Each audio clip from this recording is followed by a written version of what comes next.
Hello everyone, welcome to Anagani commerce coaching.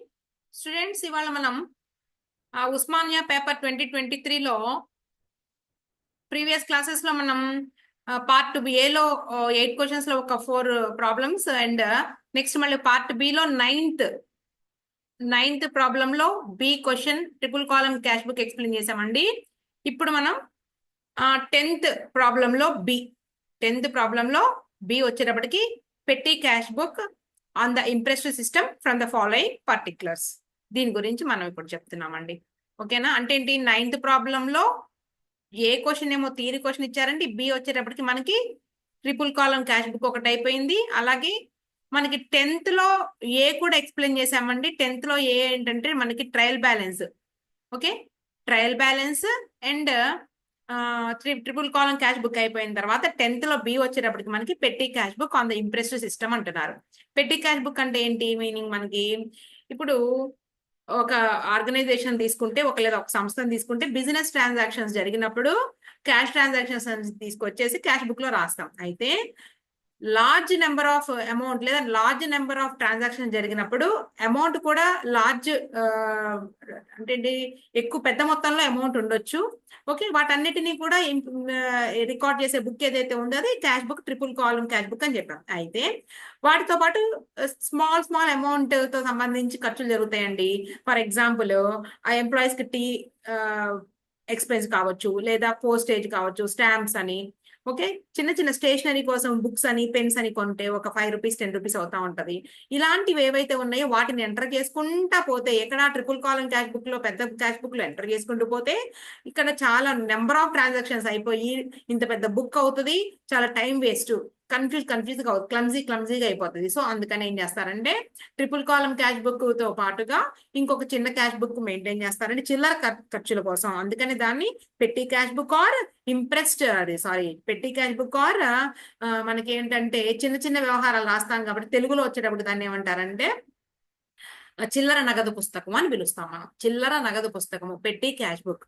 Okay, దాన్ని ఇంకో పేరు ఏంటి అంటే ఇంప్రెస్డ్ సిస్టమ్ అంటే ఇక్కడ అర్థం ఏంటి అంటే, ఇప్పుడు ఖర్చులకి, చిన్న చిన్న ఖర్చులకి వాడమనేసి 500 రూపీస్, ఇక్కడ ఈ సమ్లో 500 రూపీస్ ఇచ్చారు కదండి. ఇట్లా ఏదో కొంత చిన్న మొత్తాన్ని పైన ఉన్న క్యాషియర్ ఎవరైతే ఉన్నారో కింద క్యాషియర్కి ఇస్తారండి అమౌంట్. ఒక సర్టెన్ అమౌంట్ ఇచ్చినప్పుడు ఆ అమౌంట్ లో నుంచి చిన్న చిన్న ఈ చిల్లర ఖర్చుల కోసం వాడుతూ ఉంటారు. వాడిన తర్వాత ఎంత ఖర్చు అయిందో మళ్ళా అంత ఖర్చుని, అంత అమౌంట్ ని మళ్ళీ భర్తీ చేస్తారండి. ఇంప్రెస్ట్ అంటే అది మీనింగ్. ఎంతైతే ఎక్స్పెన్స్ అయిందో మళ్ళా దాన్ని పైన మళ్ళీ అది భర్తీ చేసి ఇస్తుంటాడు అనమాట. దాన్ని ఇంప్రెస్ట్ సిస్టమ్ అని పిలుస్తారు. ఓకే, ఇక్కడ ఏంటి, ఇంప్రెస్డ్ అమౌంట్ ఈజ్ 500 రూపీస్ అంటే రిసిప్ట్. ఇది ఒక రిసిప్ట్ అనమాట. ఇంకా మిగిలిన నీ కూడా ఆ రిసిప్ట్ లో నుంచి వాడేటటువంటి ఎక్స్పెన్సెస్. ఓకే, ఫార్మాట్ చూద్దాం చూడండి.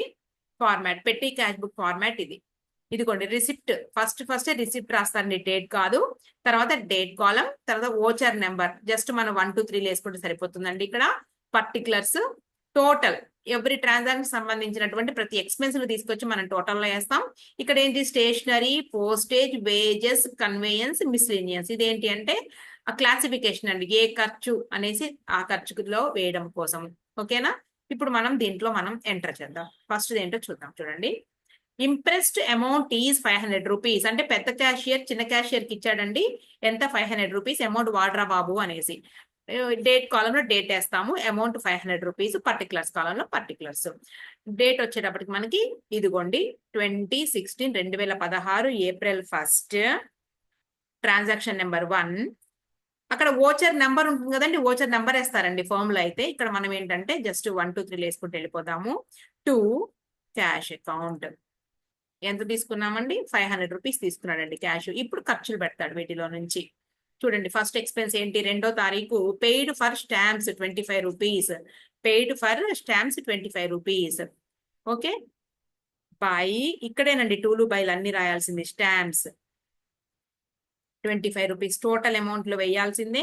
తర్వాత స్టాంప్స్ ఇక్కడ ఉంది కదండి. స్టాంప్స్ ఎక్కడుంది మనకి? పోస్టేజ్ లో స్టాంప్స్ రాస్తాము. డేట్ రాద్దాము. డేట్ వచ్చేటప్పటికి 2వ తారీఖు ఏప్రిల్ 2. నెక్స్ట్ తర్వాత paid for postage 15 rupees 5th April 5. Okay, by postage 15 rupees. 15 total వేసేసేయండి. ఇదిగోండి టోటల్ పోస్టేజ్ లో 15 రూపీస్. నెక్స్ట్ ఏప్రిల్ 5th అయిపోయిన తర్వాత paid for advertisement 20 rupees. 7th advertisement 7వ తారీఖు 7/4 బై అడ్వర్టైజ్మెంట్ అమౌంట్ ఎంతండి? ఇదిగోండి 20 రూపీస్. టోటల్లో 20 రూపీస్ వేసేసి అడ్వర్టైజ్మెంట్ మన దగ్గర ఏం లేదు కాబట్టి నేను చిల్లర ఖర్చులో పడేస్తున్నా మిస్లీనియన్స్ లో. తర్వాత stationery 8th stationery 15 rupees. 8th stationery 15 rupees. April 8th stationery 15 rupees by stationery 15 rupees. నేను స్టేషనరీకి కాలం తీసుకున్నానండి. ఒకవేళ తీసుకోకపోయినా ఏం కాదు, మిస్లీనియన్స్ లో వేసేయండి, ప్రాబ్లం ఏమి లేదు. తర్వాత wages 25 rupees. Wages 25 rupees. 10th April 10th wages by wages 25 rupees. Wages కాలం ఉన్నట్టుందిగా 25 రూపీస్. వేజెస్ కాలంలో 25 రూపీస్. ఓకే, ఇదిగోండి వేజెస్. ఓకే, అట్లా ఒకవేళ వేజెస్ కాలం మీకు ప్లేస్ లేదు తీసుకోకపోతే మిస్లీనియన్స్ లో పడేయచ్చు, no problem. Next conveyance 12th ఎంతండి amount? 100 rupees. 12th April 12th conveyance కి బై కన్వేయన్స్ కి 100 రూపీస్. దీన్ని ఇదిగోండి కన్వేయన్స్, ఇదిగోండి ఇక్కడ ఉందిగా కన్వేయన్స్ 100 రూపీస్. 100. ఓకే, నెక్స్ట్ ఇంకా paid for carriage 5 rupees. Paid for carriage రిక్షాలో వేసుకొచ్చారేమో మరి సరుకుల్ని. 15వ తారీఖు 15th April 15th by carriage 5 rupees అట. ఓకే, మనం కాలం వచ్చేటప్పుడు కన్వేయన్స్ లోనే తీసేసుకుందాము. 5 రూపీస్ రవాణా ఖర్చు కింద. తర్వాత travelling, paid for travelling 75 rupees. 25వ తారీఖు 75 rupees. Travelling by travelling 75 rupees. Bus ఛార్జీ అయి ఉండొచ్చు. 75 రూపీస్. మిస్లీనియన్స్ లో వేసేస్తున్నానండి ట్రావెలింగ్స్ ని. ఓకే, ట్రావెలింగ్ ని. లాస్ట్ వన్ మిస్లీనియన్స్ చిల్లర మల్లర ఖర్చు 100 rupees. 28th April 28th by miscellaneous MISC 100 rupees. Total amount total వేసేసి 100 రూపీస్ వేసేసి అయిపోయింది. ఓకే, ఇప్పుడు మనం బ్యాలెన్స్ చేయడం ఎలాగో చూద్దాం. చూడండి అండి, మనకి 500 రూపీస్ ఎప్పుడు ఇంప్రెస్ సిస్టమ్ లో మనకి క్యాషియర్ నుంచి స్మాల్ క్యాషియర్కి వచ్చే అమౌంట్ ఎక్కువ ఉంటుంది.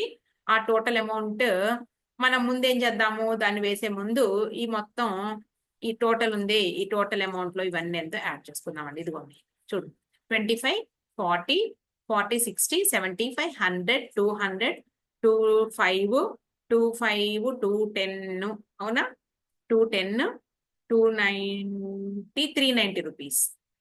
390 రూపీస్. ఓకే, ఇవన్నీ సెపరేట్ గా 15 రూపీస్. ఈ రెండు యాడ్ చేస్తే 40 రూపీస్. 25 రూపీస్. ఈ రెండు యాడ్ చేస్తే 105 రూపీస్. ఇక్కడ ఏం లేదండి ఇది. తర్వాత 20, 175, 195 రూపీస్ అండి. చూడండి, ఇవి మొత్తం యాడ్ చేస్తే ఎంత రావాలి? ఇంత అమౌంట్ రావాలి. యాడ్ చేసుకుని చూడండి వస్తుంది. క్లియర్? 195 రూపీస్ అయిపోయింది. ఇప్పుడు మనం ఏం చేయాలి అంటే బ్యాలెన్స్ చేస్తాం. అంటే ఈ 500 రూపీస్ ఉంది కదండి, ఇదిగోండి ఇక్కడ ఈ 500 రూపీస్ ఉంది కదా. ఓకే, దీంట్లో నుంచి ఈ టోటల్ అమౌంట్ లెస్ చేద్దాం మనం. ఓకే రైట్, ఇలా గీసేద్దామండి. టోటల్ అమౌంట్ వచ్చేటప్పటికి మనకి ఎంతండి? 500 రూపీస్. 500 రూపీస్ లెస్ చేస్తే ఎంతండి? 110. ఇదిగోండి దీంట్లో నుంచి ఇది లెస్ చేశాను. ఇది లెస్ చేస్తే ఇదిగో 110 రూపీస్. ఇప్పుడు మనం ఏ డేట్ అయితే లాస్ట్ డేట్ ఏప్రిల్ 28th వేసుకోండి. By balance carry down. Okay, next ఆ 110 రూపీస్ తీసుకొచ్చి ఇక్కడ 110, సారీ ఇక్కడ కాదు కదండి వేయాల్సింది 110. ఎక్కడ వేస్తాం మనం 110? ఇదిగోండి ఒక నిమిషం. 2 బ్యాలెన్స్ బ్రాడ్ డౌన్ అని రాసేసుకుని మనం ఆ 110 రూపీస్ తీసుకొచ్చి ఇక్కడికి మనం గీత గీసేసుకోండి. ఇక్కడికి ఇది అయిపోయింది కదా, ఇదిగోండి. ఓకేనా?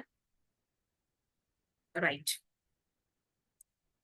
ఇప్పుడు 2 బ్యాలెన్స్ బ్రాడ్ డౌన్ అనేసి ఈ 110 రూపీస్ ఇక్కడ రాసుకోవాలి. 2 balance broad down, next date April 29th. Okay, amount ఎంతండి? 110 రూపీస్. 110 rupees amount. ఓకే, ఇప్పుడు ఏంటి ఇక్కడ ఇంప్రెస్డ్ సిస్టమ్ అంటే ఏంటంటే ఇక్కడ ఆన్సర్ అయిపోయిందండి. బ్యాలెన్స్ మనకి బ్రాడ్ డౌన్ ఇంత తీసుకొచ్చాము అనేసి 110. సో మనకి ఎప్పటికప్పుడు ఆ స్మాల్ క్యాషియర్ దగ్గర 500 రూపీస్ ఉండేటట్టే చూస్తాడండి పైనోడు. సో మనకి ఇంకెంత తక్కువ ఉందండి? ఎంత ఎక్స్పెండ్ చేసాము? 390 రూపీస్ ఎక్స్పెండ్ చేసాం కదండి. ఆ 390 రూపీస్ ని ఇంకా మళ్ళీ భర్తీ చేస్తున్నాడు ఇక్కడ. 390 రూపీస్ పైన నుంచి అమౌంట్ వచ్చేస్తుంది. ఏ date? April 29th to cash account. మళ్ళీ స్టార్ట్ అనమాట క్యాష్ అకౌంట్. క్లియర్? ఏ రోజైతే అది. ఇది ఇలా అండి. ఇదండి మనకు ఆన్సర్. 110 rupees answer. ఈ 390 ఎందుకు వేసాము అంటే ఎంత ఖర్చు అయిందో మళ్ళీ దాన్ని మళ్ళీ భర్తీ చేసేస్తారనమాట. సో 390 రూపీస్ ఇక్కడ వేసాము. ఇది సమ్ మనకి ఇలా చేయాలి. క్లియర్? ఈ రెండు మీకు ఆన్సర్ అయితే మెయిన్ ఆన్సర్ వచ్చేటప్పటికి ఈ 110 ఏదైతే ఉంది ఇదే ఆన్సర్. ఇది ఇక్కడ ఇంప్రెస్ట్ అంటే ఆ మీనింగ్ ఏంటి అంటే ఎంతైతే ఖర్చు పెట్టామో మళ్ళీ దాన్ని ఇదిగో 2 క్యాష్ అనేసి మళ్ళీ ఇవ్వడం అనమాట. ఇంప్రెస్ట్ అంటే అది మీ ఇలా ఉంటుంది సమ్. ఓకేనా? చూసుకోండి.